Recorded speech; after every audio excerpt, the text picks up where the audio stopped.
So this particular text that you have in your syllabus, even though it is in the form of a verse, it is not a poem, it is a novel, a verse novel.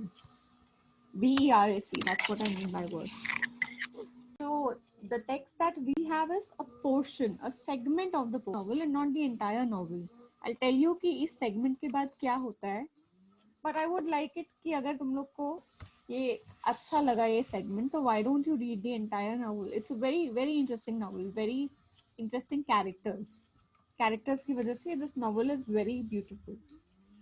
अच्छा, the reason I am calling it a novel, it's not just me, it's what the description on the cover says. It's a verse novel, and the reason I'm not calling it a poem is because poem में और verse में थोड़ा सा अंतर होता है.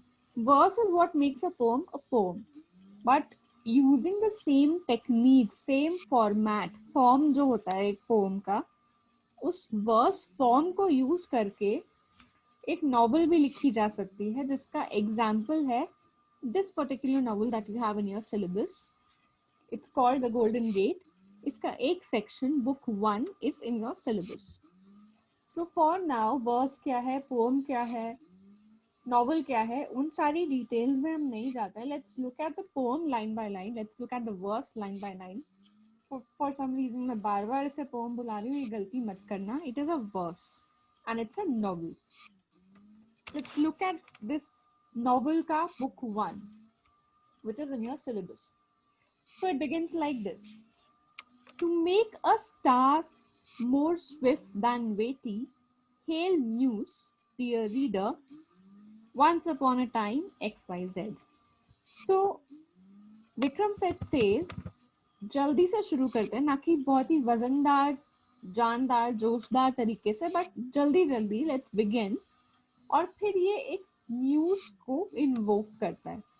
तो epic poetry जो होती है, एपिक पोएट्री का एक कन्वेंशन है, एक रीत मान लो चली आती है कि हम लोग जो भी एपिक राइटर है, जो भी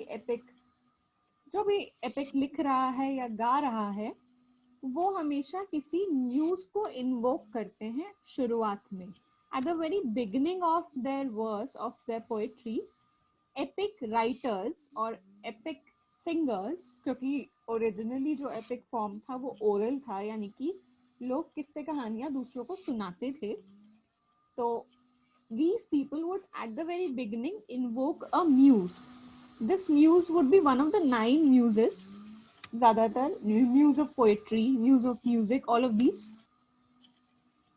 So he says, to make a start more swift than weighty, hail muse. चलो muse को हमने इन्वोक कर दिया. अब रीडर पे बात करते हैं कि रीडर, एक समय की बात है, once upon a time, say circa 1980, यानी कि sometime around 1980 there lived a man, his name was John.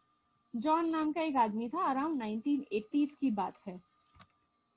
Successful in his field दो ओनली 26. ऑल्दो वो 26 साल का था, छोटी ही उम्र है एक तरीके से ये, बट वो अपने जो प्रोफेशनल फील्ड में जो भी उसका फील्ड था, बहुत ही सक्सेसफुल था. Respected, lonely. He was very respected, he was rich, he was wealthy, he was successful, but he was also lonely. वो अकेला भी था. One evening, as he walked across Golden Gate Park, the ill-judged toss of a red frisbee almost brained him. एक दिन वो ऐसे ही golden gate park में, जो कि कैलिफोर्निया में कोई पार्क है, वहां पे घूम रहा था, तभी उसको एक फ्रिस्बी ऑलमोस्ट उसके सिर पे जाके लगी. ऑलमोस्ट. फ्रिस्बी समझ आता है, जिससे हम खेलते थे, वो प्लेट सी एक होती है जिसको हवा में उड़ा उड़ा के बच्चे खेलते हैं, पकड़म पकड़ाई टाइप का कुछ. He thought, Yes, ma'am. he thought, if I died, who would be sad? Who would weep? Who would gloat? Who would be glad? Would anybody? तो वो सोचता है कि आज अगर ये फ्रिस्बी मेरे सिर पे लग जाती, मैं मर मुरा जाता, या कभी भी इन जनरल मैं मरूंगा, तो क्या कोई मेरे लिए दुख मनाएगा? कोई मेरे लिए रोएगा? क्या कोई खुश होगा कि मैं मर गया, अच्छा हुआ, जान छुट्टी, good riddance?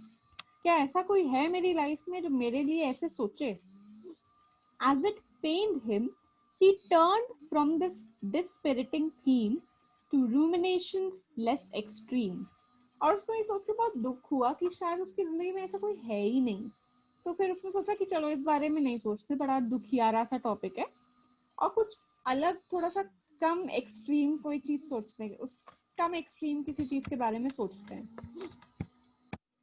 He tuned his thoughts to electronic circuitry. This soothed his mind. अच्छा, तो अब उसने क्या सोचना शुरू किया, उसने सर्किट्स के बारे में, डिजिटल सर्किट्स के बारे में सोचना शुरू किया, जो कि शायद हो सकता है उसका काम हो. He left irregular moronic sentimentality behind. और जब उसने ये फिजिक्स के एक टॉपिक को सोचना शुरू किया, लॉजिक के एक टॉपिक को सोचना शुरू किया, तो उसके जो सेंटिमेंट्स थे उसने वो पीछे छोड़ दिया. अब वो सिर्फ लॉजिकल टॉपिक्स के बारे में सोच रहा है, डिजिटल सर्किट्स के बारे में सोच रहा है. He thought of OR gates and of AND gates, of ROMs, of NOR gates and of NAND gates. अब ये OR gate, AND gate, NOR gate, NAND gate, ये क्या है, ये डिजिटल सर्किट्स होते हैं. बहुत ज़्यादा नॉलेज मुझे नहीं है क्योंकि मैं तो भूल चुकी हूँ मैंने 12th में फिजिक्स में क्या पढ़ा था, बट ये 12th का फिजिक्स का एक टॉपिक है, डिजिटल सर्किट्स, उससे रिलेटेड कुछ है. So something like OR gate होता है तो कुछ कनेक्ट करते हैं, तो वो किस तरीके से कनेक्ट कर रहे हैं तो वो OR गेट बन जाता है, किसी और तरीके से कनेक्ट कर रहे हैं तो वो AND गेट बन जाता है. NOR गेट होता है नॉट OR गेट, और NAND गेट होता है नॉट AND गेट. ऐसे करके कुछ होता था, फिजिक्स में पढ़ा था मैंने, अब तो मैं भूल चुकी हूँ. Of nanoseconds, megabytes and bits and nibbles. All of these are terms, physics के terms. Megabytes शायद थोड़ा सुना हो. Nanoseconds तो हम लोग generally भी आजकल अब use करने लगे हैं in general conversations.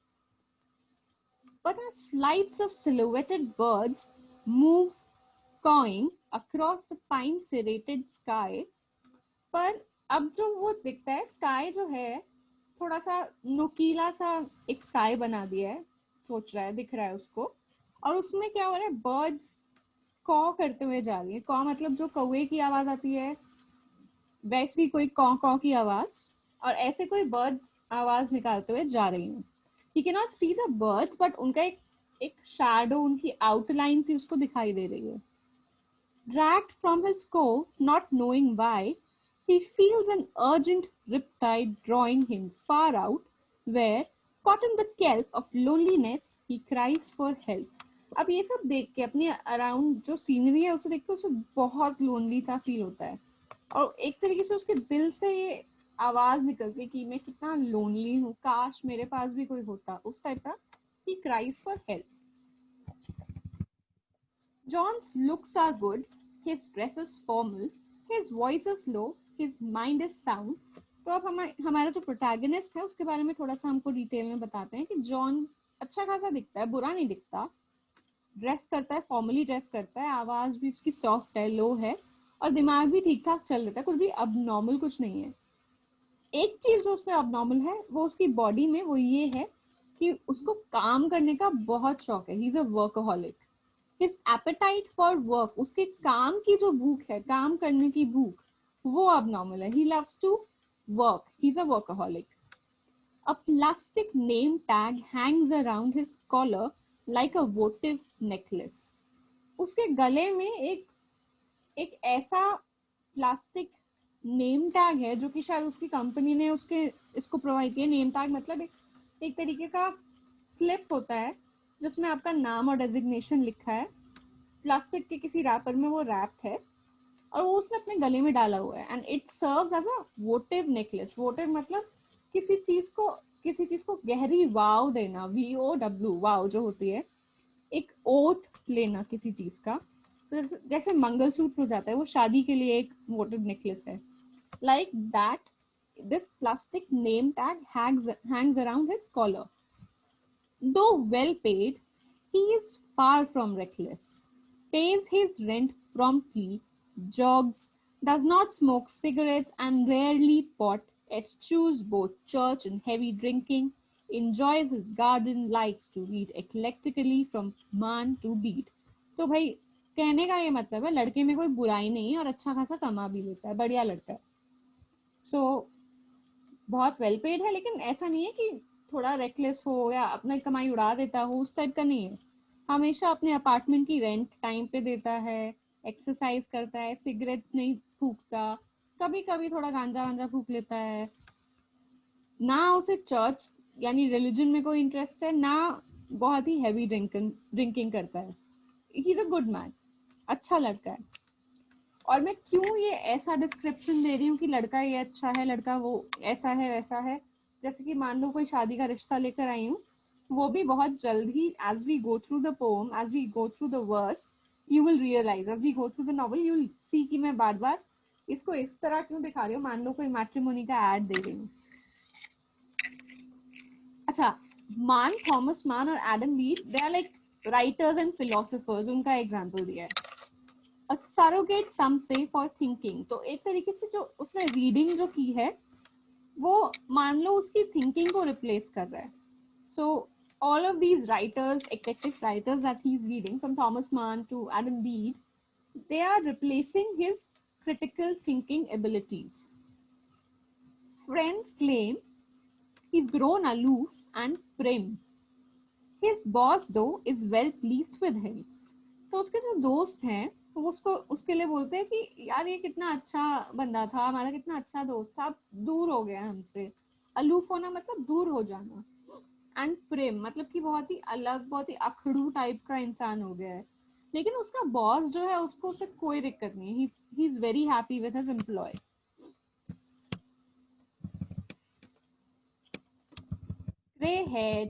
Gray-eyed, blonde-haired, aristocratic in height, in patience, views and face। तो अब उसका फिर से फिजिकल डिस्क्रिप्शन अभी चल रहा है। ग्रे आइड मतलब उसकी आईज ग्रे है। Remember this is a John, right? John has grey eyes, John has पूरे बाल, blonde hair. Aristocratic in height, यानी हाइट में जैसे रॉयल्टी नहीं होती है वैसे अच्छी खासी लंबा चौड़ा इंसान है। वैसे ही जैसे कि डॉगमेटिक व्यूज शायद एरिस्टोक्रेसी के होते हैं, वैसी इम्पेशंस, वैसे व्यूज, थोड़ा सा फेस पे वो रॉयल्टी वाला एक प्राउड सा जो फेस होता है वैसा उसका फेस। लेकिन अंदर से he is very tender, he is very sweet. Beneath a carapace, carapace क्या होता है? किसी भी चीज की छाल जिसको कहते हैं, बाहर का सख्त surface, that is a carapace, sorry not carapace, carapace is किसी भी चीज का सख्त surface. So beneath the surface, he's a very tender fellow. He's a very sweet guy. Beneath this aristocratic surface.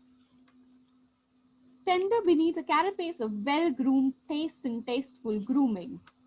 Well-groomed taste and tasteful grooming. उसकी जो aristocratic behavior है, जो उसकी grooming है, underneath that, he is a very sweet fellow. John, though his corporate stock is booming, for all his mohair, serge and tweed, senses his life has run to seed. तो corporate stock यानी कि किसी corporate bank के लिए, may be किसी corporation के लिए, सम corporate business के लिए, may be that is what he does in his profession, and he is a very rich person. मतलब धीरे धीरे उसकी आमदनी बढ़ रही है और पैसे की उसे कोई कमी नहीं है। He has aristocratic taste as well. ये जो एग्जाम्पल्स दिए हैं, mohair, search field, these are very expensive and बहुत ही क्लासी जिन्हें कहते हैं, वैसे गारमेंट्स हैं, वैसे क्लॉथिंग है, क्लॉथ्स हैं। So he has that taste and he has that kind of money in his life. लेकिन उसको फिर भी लगता है कि कुछ कमी है जिंदगी में, देयर इज समथिंग मिसिंग।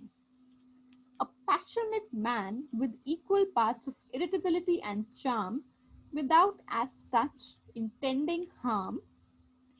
यानी कि he is a very passionate man, but क्या दिक्कत है उसमें? इरिटेबिलिटी भी है और चार्म भी है। इरिटेट भी जल्दी हो जाता है, but he is also very charming. दोनों ही बातें हैं। और कभी भी ऐसा नहीं है कि वो किसी को हार्म इंटेंड करता है, किसी को जानबूझकर सोचता है किसी के बारे में बुरा। He is not that kind of a man. His flaring temple singed the hearts of several women in the days before his chaste, ambitious phase। तो इससे पहले कि वो इस स्टेज पर आया था जहां पर उसके लिए उसका करियर ही सब कुछ है, उसने बहुत सारे दिल भी तोड़े हैं। कैसे तोड़े हैं? अपने गुस्से से। फ्लेयरिंग टेम्पल से बहुत सारी औरतों के दिल तोड़े हैं। जो मेटाफर यहाँ पे यूज किया है वो है कि उसका जो आग जैसा, आग बबूला कर देने वाला जो गुस्सा है, उसने कई औरतों के दिल भी जलाए हैं। कब जलाए हैं? इस पोजीशन पे जहां वो है उससे पहले। Now that he is at this position in his career, he is chest. Chest क्या होता है? किसी एक इंसान के प्रति कंप्लीटली डिवोशनल होना, कंप्लीटली अपने आप को डिवोट कर देना, दैट इज चेस्ट। बट यहाँ पे इंसान नहीं, यहाँ पे उसने अपने करियर के लिए अपने आप को कंप्लीटली डिवोट कर दिया। John notes the late September showers have tinged the blonde hills round the bay with a new green.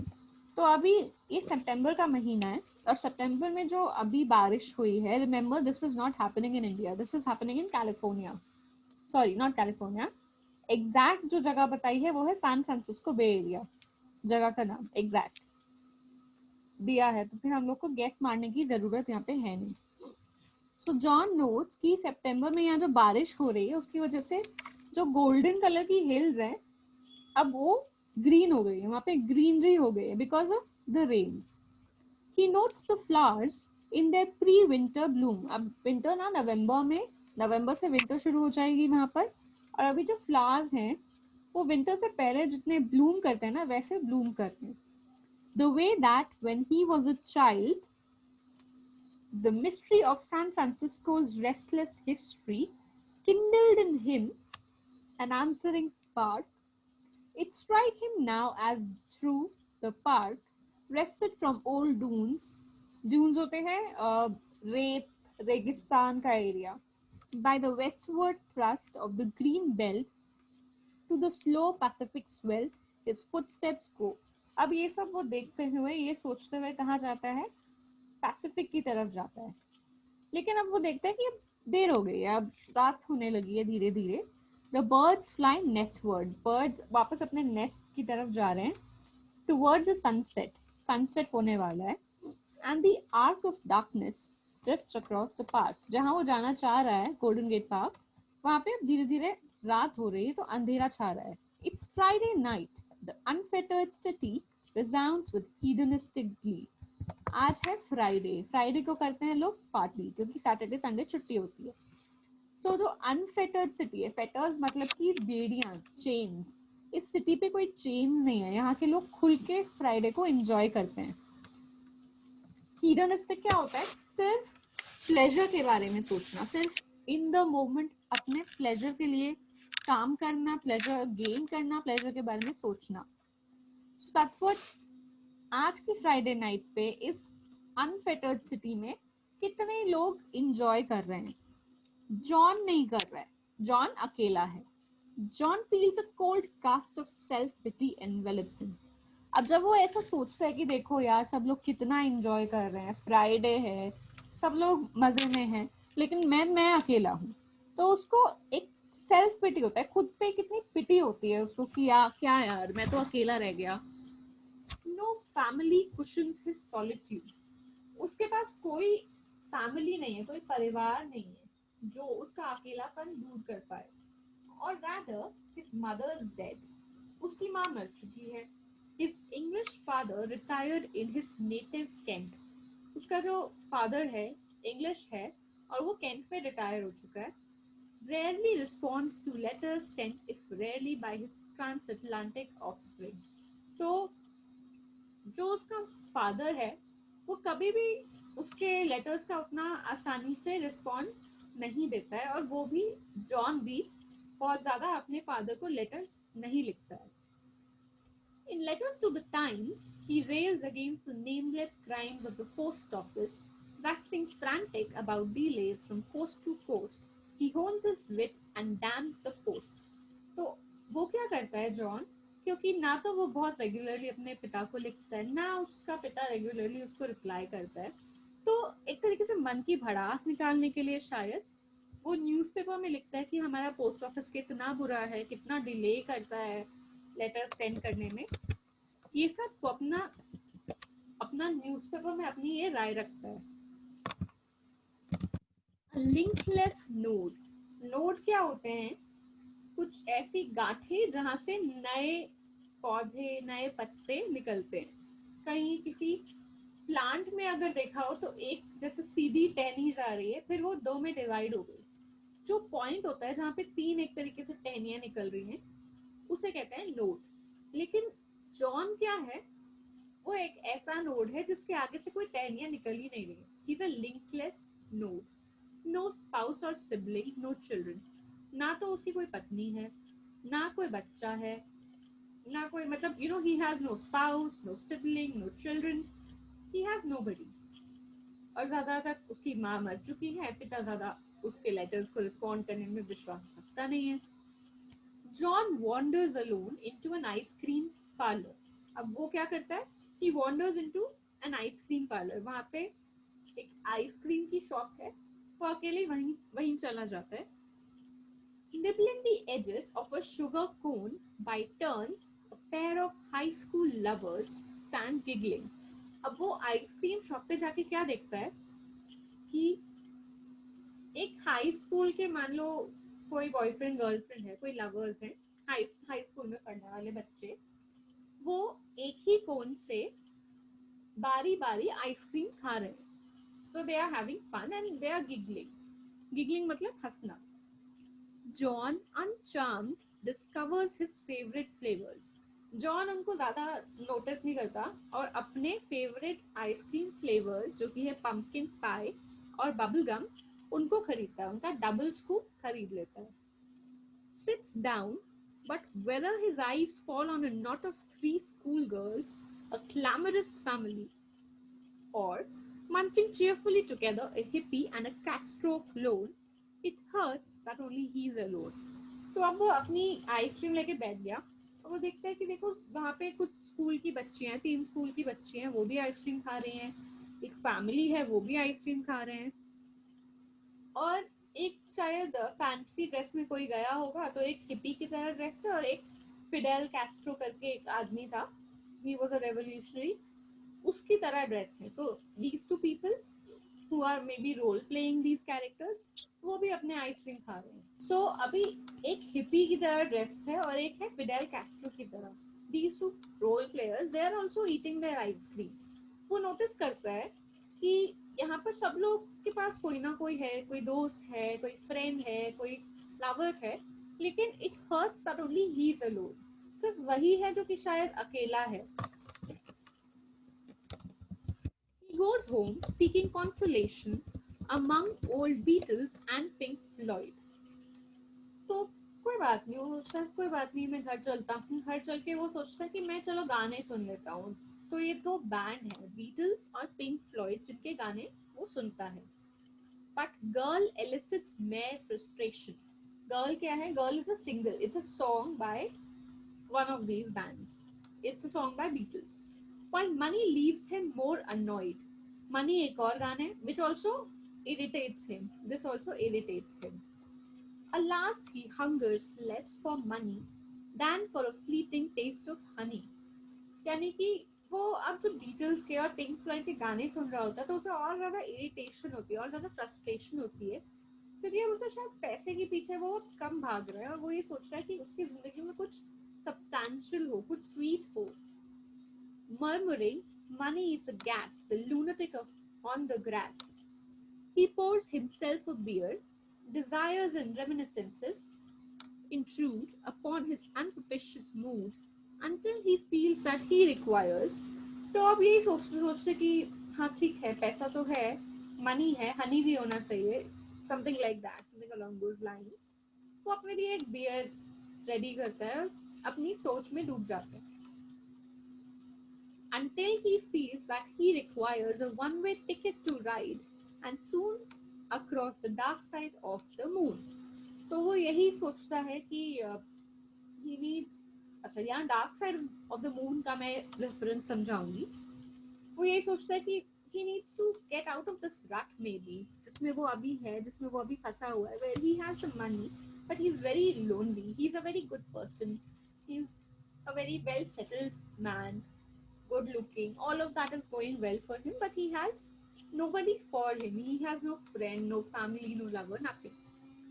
अच्छा, यहाँ पे dark side of the moon एक स्पेशल जो रेफरेंस है वो एक एल्बम के लिए है बाय दिस बैंड। एंड ये एल्बम जो है ना, ये album talks about how because of we because of all of us chasing certain things in life, we miss the actual enjoyment there is in living. That's the idea of basic idea of dark side of the moon, जो कि एक album है. इसके बारे में मैं एक detailed एक वेब लिंक शेयर करूंगी, जिसमें हर एल्बम इस एल्बम के हर सॉन्ग के बारे में एक दो लाइन है. मुझे बहुत ही सटीक, बहुत ही एप्ट लगा ये रेफरेंस यहाँ पर, इसलिए I am bringing this up. He thinks back to his days at college, to Phil, to Berkeley friends, to nights when the pursuit of grades and knowledge foundered in beery jokes and fights.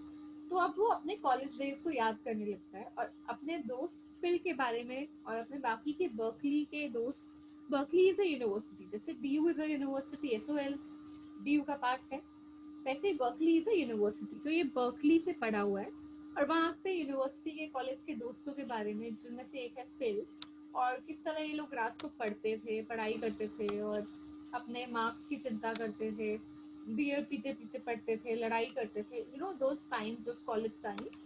He starts missing them and he sees कि किस तरह silicon valley, जो कि एक जगह का नाम है जहाँ पे क्या होता है, ज्यादातर वहाँ पे कॉर्पोरेट के एम्प्लॉइज या फिर एमएनसीज के employees, specially silicon valley is very famous for engineers. Engineers भी बहुत ज्यादा वहाँ पे काम करते हैं, वहाँ के इंडस्ट्रीज जो भी है वहाँ पर.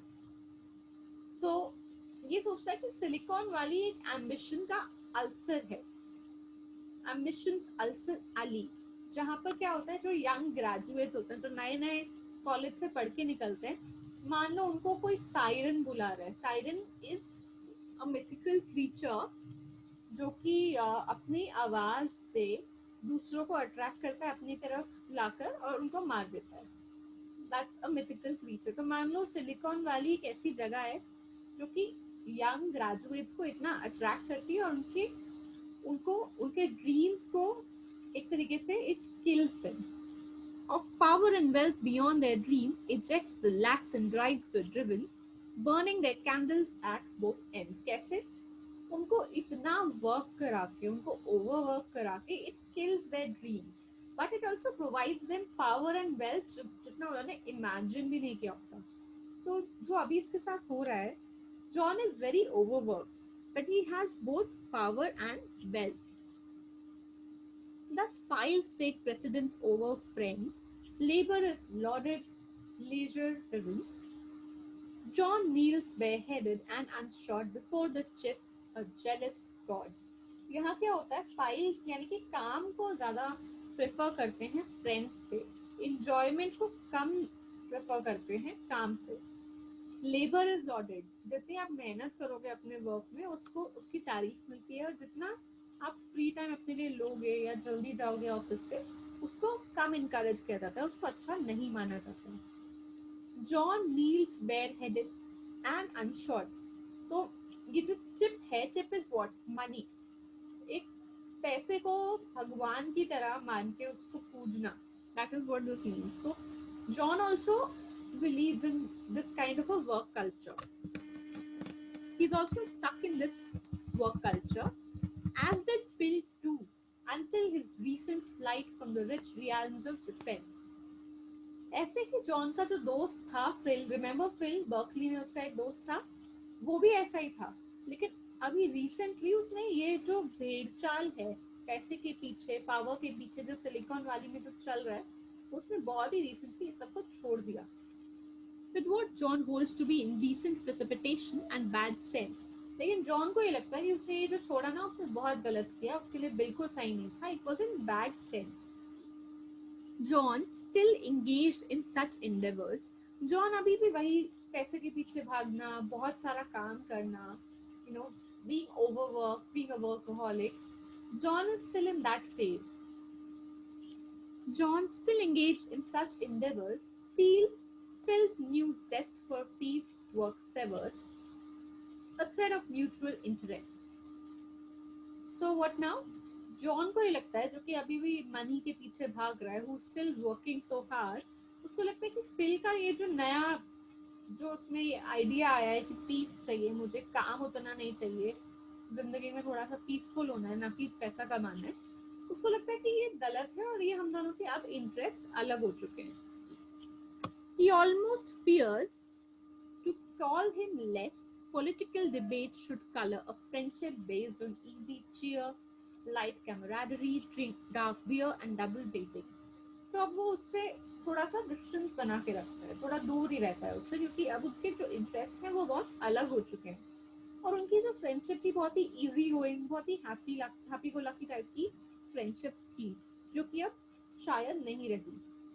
Life's grown duller since when, time, they used to share the ages of the golden bear. तो पहले जो उनकी कॉलेज लाइफ थी जिसमें वो इतना इंजॉय करते थे, हैप्पी गो लकी रहते थे, इतनी ज्यादा चीजों की परवाह नहीं करते थे, अब उसकी जिंदगी वैसी नहीं रही. उससे काफी ज्यादा डल हो चुकी है अब उसकी life. He phones Phil the first time in ages, but there's no answer. Friday night. He idly thumbs the scribbled pages of his address book. तो क्या करता है, वो अपने दोस्त फिल को टेलीफोन करता है. बहुत ही टाइम बाद, काफी टाइम हो गया उन्हें बात किए, लेकिन कोई उठाता नहीं है उस फोन को. तो वो सोचता है कि सही बात है यार, फ्राइडे नाइट है, कहीं वो इंजॉय कर रहा होगा, पार्टी वार्टी कर रहा होगा. और रिमेम्बर 1980s का टाइम है, टेलीफोन है लोगों के पास, सेलफोन नहीं है, स्मार्टफोन तो बिल्कुल नहीं है, राइट. और स्मार्टफोन भी नहीं है तो कॉन्टैक्ट बुक्स भी नहीं है. तो पहले येलो पेजेस आता था, कुछ एड्रेस बुक आती थी पहले, शायद किसी पिक्चर में देखा हो. हेरा फेरी देखिए तो उसमें वो उसका तो पूरा कॉन्सेप्ट ही एड्रेस बुक पे डिपेंडेंट है, अगर हेरा फेरी देखी हो तो. सो वो एड्रेस बुक में से अपने दोस्त का नंबर निकाल के कॉल करता है, और while he is not picking up, वो ऐसे ही जो स्क्रिबल विबल करे हुए हैं उसने अपने एड्रेसेस, फोन नंबर्स वैसे ही देख रहा होता है. कोई फोन नहीं उठाता है क्योंकि फ्राइडे नाइट है, तो वो कहीं हो सकता है फिर कहीं इंजॉय करने गया हो. Well, he might phone Janet Hayakawa. Many seasons have sung since there was any hazard a meeting could educe their former love. तो वो सोचता है कि चलो छोड़ो, जैनेट को कॉल करता हूँ. जैनेट कौन है, उसकी एक्स लवर है. तो वो सोचता है कि कितना टाइम हो गया, उसी को फोन कर लेता हूँ. A standing truce shelters their friendship from all passion. They felt their union would constrict their separate lives. तो वो it was a mutual agreement कि they should not be together. क्यों? क्योंकि जो उनका साथ होना है ना, it would some way restrict their lives separately, their careers maybe. An internight agreed by both after a fashion, they went about their singular ways, slaves to the chip or artist's days. So now what happens कि ठीक है, उन्होंने ये agree किया कि हमारी lives बहुत अलग हैं, हमारे करियर्स बहुत अलग हैं. So they go there separate veg, अलग हो जाते हैं. एक जो है, he is slave to the chip, he is slave to money. दूसरी, she is slave to the artist's days, she's an artist. She is a sculptor. Stress and pleasure for her thus perfectly combined. वो किस तरह की artist है? Is she a singer? Is she a dancer? Is she a painter? No. She is a sculptor. Sculptor क्या होता है? जो कि एक मार्बल से या स्टोन से कुछ स्कल्प्ट करते हैं, कोई मूर्ति टाइप का बनाते हैं. Stress and pleasure for her thus perfectly combined, the boundaries of toil and leisure by definition ill-defined. Her work time doubles as her pay time, but hand and eye deployed in daytime yield. तो उसके लिए तो work और pleasure दोनों एक ही चीज है, because she enjoys her work, it's the same for her. वो काम कर रही है, she is on a way, on a break, it's the same thing दोनों के ही हिसाब से, because she is doing something she likes. That's why her work time also is her play time. When night comes to ear and hand, she is the drummer in a band, well known and feared throughout the city. The striking sounds of liquid sheep rouse distant suburbs from their sleep. तो दिन में तो she is a sculptor, रात को she is a drummer in a band. Band का क्या नाम है? Liquid sheep. She is a drummer and it's a pretty famous band. और उसी के बारे में बोला है कि रात को it disturbs the suburban areas, suburban से मतलब समझ आ गया होगा, not village, not urban, suburban areas में वो अपने बैंड से, अपने ड्रमिंग से लोगों को जगाए रखती है. Unlinked alike to tune oddity, their music is a throttled yell, Morse crossed with a big squeal for help. Nice. तो उसका जो म्यूजिक है ऐसा है, मान लो मॉर्स कोड हो जो टैप टैप करके बजता है, और किसी पिग की स्क्वीलिंग हो, दोनों को मिला के. स्क्वीलिंग किस चीज के लिए? हेल्प मांग रहा हो कोई पिग अपनी लैंग्वेज में, उसको मिला के जो अजीब सी आवाज आती है, ऐसा तो उनका म्यूजिक है. Although such accents, supersonic, engage her in the fevered night, Janet considers it ironic that her true triashy might, her quiet forms of bronze and iron. Although, वो ये एज अ ड्रमर वो बहुत ही engage रहती है अपने काम में पूरी रात, लेकिन उसको लगता है उसका जो मेन जो उसका यूएसपी है, यूनिक सेलिंग पॉइंट है, उसका फोर्टे या फोर्ट जो भी बोलते हो, वो है that is her sculpture. And she makes these forms out of bronze and iron. इसका क्या नाम है? ये जो बनाती है उनका नाम है Three Eggs, an adolescent lion, clothed nude, study of a young man, caught in eagle's claws. ये क्या है? ये सब उसके स्कल्पचरों से बनाए हैं, उनका डिस्क्रिप्शन है, उनका नाम है. Have not yet brought the sober critical attention she craves. तो ये क्या है? उसके उसके जो स्कल्पचर्स हैं वो बहुत ही ज्यादा फेमस नहीं है, बहुत ही क्रिटिकली अक्लेम्ड, यानी कि क्रिटिक्स के फेवर में ज्यादा है नहीं. The critics' common nose sniffs magisterially at her shows, and as for divine intervention, in Schiller's phrase, the very gods strike fruitlessly against such flaws. तो एज अ स्कल्पटर उसको ज्यादा सक्सेस मिली नहीं है, ना ही उसको क्रिटिक्स बहुत ज्यादा प्रेज करते हैं अपने स्कल्पचर्स के लिए. Blind mouths, they spew their condescension. Miss Hayakawa, it appears, lacks serious cultural intention. Where has she been these 30 years? Are Moors and Calders use of medium unknown to her? तो ये जो italics में जो दिख रहा है, ये किसी क्रिटिक का कमेंट है उसके स्कल्पचर्स पे, और वो ये कहता है कि बहुत ही ज्यादा सीरियस उसका स्कल्पचर लग नहीं रहा है, बहुत ही ज्यादा उसने मेहनत नहीं की है, शायद उसे प्रॉपर टेक्निक्स का भी आइडिया नहीं है. The language tedium of lines too fluid to show pains, उसकी जो लाइंस है जो उसने स्कल्पचर में ड्रॉ की है बहुत ज्यादा अच्छी नहीं है, क्लियरली दिखा नहीं रहे हैं कि पेन शो कर रही है, रिफ्लेक्ट नहीं हो रहा है, अच्छे से दिख नहीं रहा है. बहुत ही अच्छा, मतलब उसका जो रिव्यू है अच्छा नहीं है. She is not getting good reviews from her critics for her sculptures. With smooth and blinkered savagery, servile and suave, obsessed by fashion, these chicken-hearted chicken shits jerk off their weak and venomous wits. तो आप उसके जो critics हैं उनके लिए बुराई की है कि ज्यादा उनको भी कुछ आइडिया नहीं है, लेकिन बहुत ही savagely, बहुत ही बुरी तरह वो उसके sculptures की बुराई करते हैं. Who are obsessed with fashion. They are obsessed with a certain idea of art, especially sculptural art, and they criticize her work in that manner. Though savaged by this vain unkindness, which she tries not to take to heart, she too displays unwitting blindness, plunging her spirit into art. तो उसको उसको पता है कि उसके sculptures की इतनी बुराई होती है, बट वो स्टिल वो कोशिश करती है ये दिल का ना ले, और वो पूरी तरह अपनी पूरी जान लगा देती है कि वो अपनी आर्ट को इतना सुंदर बनाए, इतना उस पर फोकस करे, पूरी अपना पूरा टाइम, अपनी पूरी energy she devotes to her art. Only her cats provide distraction, twin paradigms of lazy action. अब उसकी आर्ट के अलावा उसके पास क्या है? उसके पास दो कैट्स हैं, दो बहुत ही लेजी कैट्स हैं. A short walk from Cafe Trest, the three live in an eagle's nest. कहाँ रहती है वो? वो कैफे ट्रेस्ट से थोड़ा सा दूर छोटी सी एक जगह पे रहती है. A great loft studio, light and airy. एक छोटा सा स्टूडियो सा अपार्टमेंट है, बहुत ही लाइट आती है उसमें और अच्छी खासी हवा वगैरह अच्छा आता है। वो सब है उसका स्टूडियो अपार्टमेंट में। It's a very small apartment. Each day for breakfast, Cuff and Link have fish to eat and cream to drink. Cuff और Link कौन है? उसकी जो cats है उनका नाम है Cuff and Link. They have fish to eat and cream to drink. Breakfast में उनके पास she gives them good food. उसके पास जो cats है जिनका नाम है Cuff और Link, वो कोशिश करती है कि उनके खान पान में कोई कमी ना रहे, तो उनको वो fish देती है, cream देती है, सब देती है.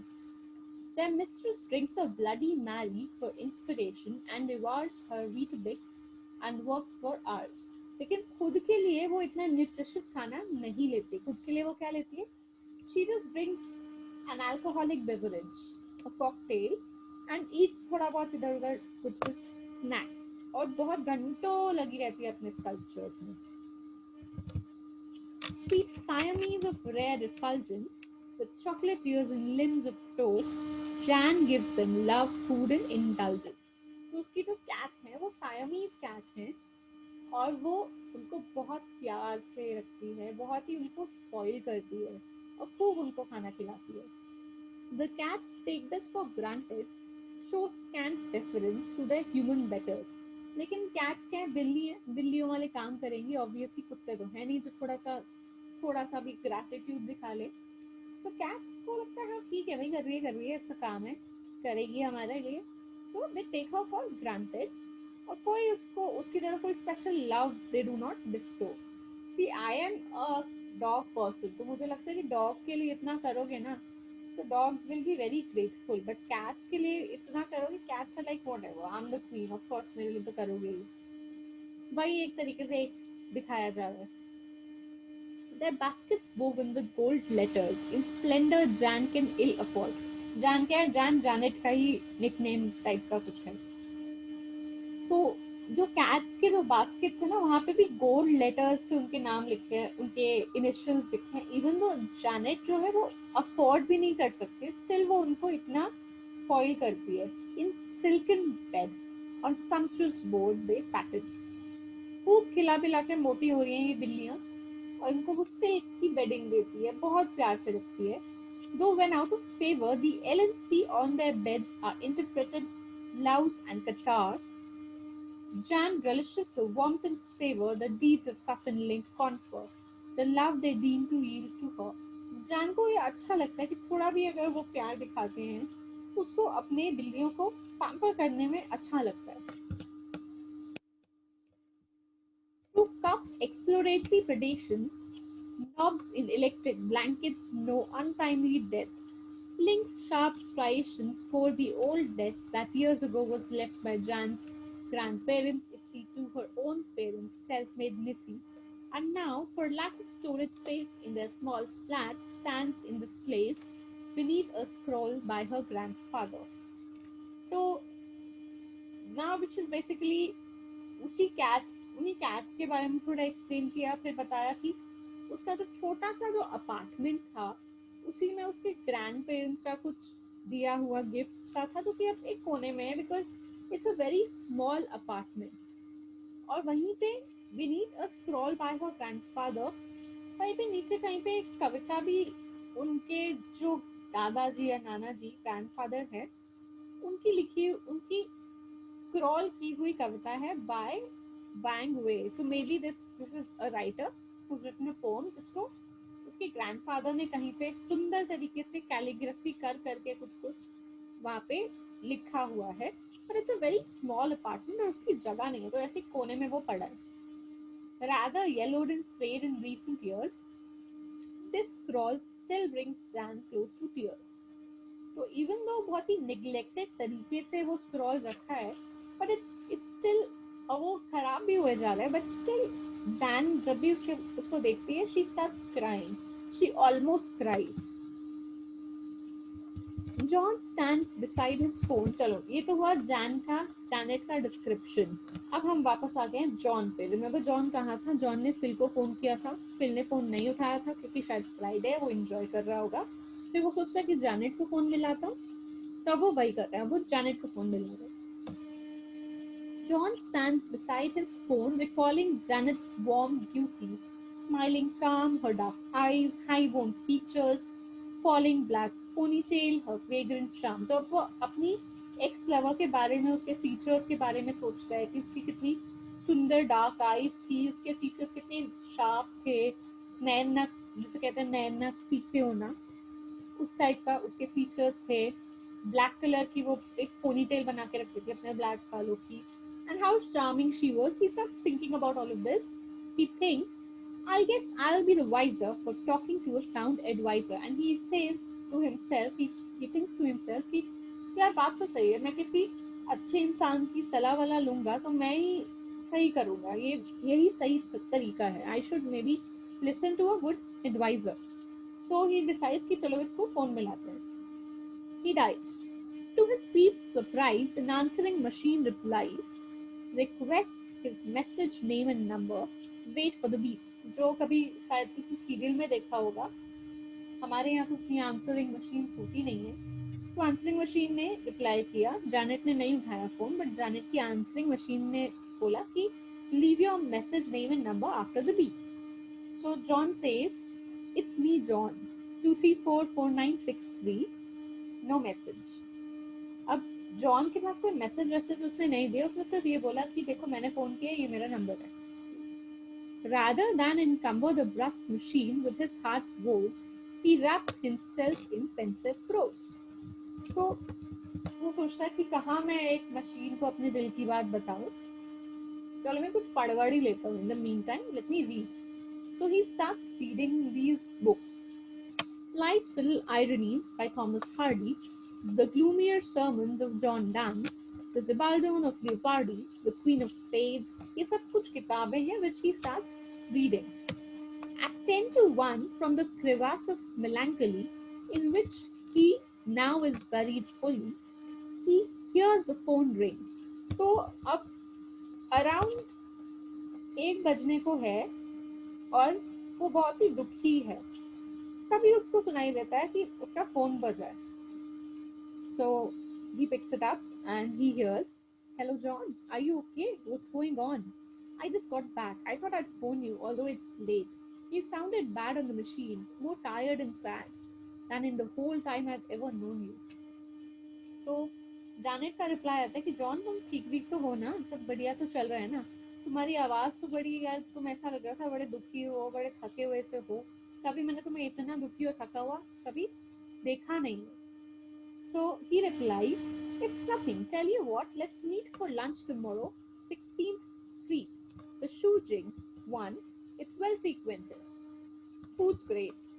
तो वो कहते हैं अरे ऐसा कोई बात नहीं है, बट चलो ठीक है, कल मिलते हैं यहाँ पे, PH की जगह यहाँ मिलते हैं।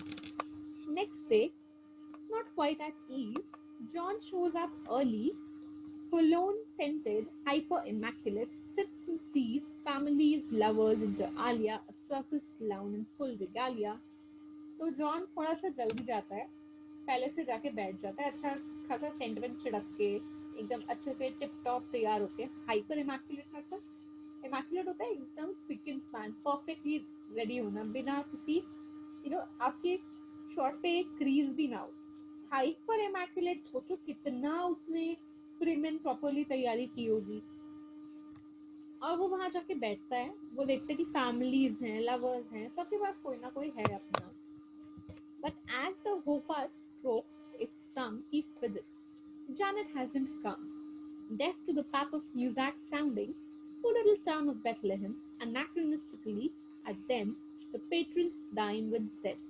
तो वो देखता है कि यार घंटा हो गया, उसके आने का टाइम हो गया, लेकिन जानेट अभी तक आई ही नहीं है।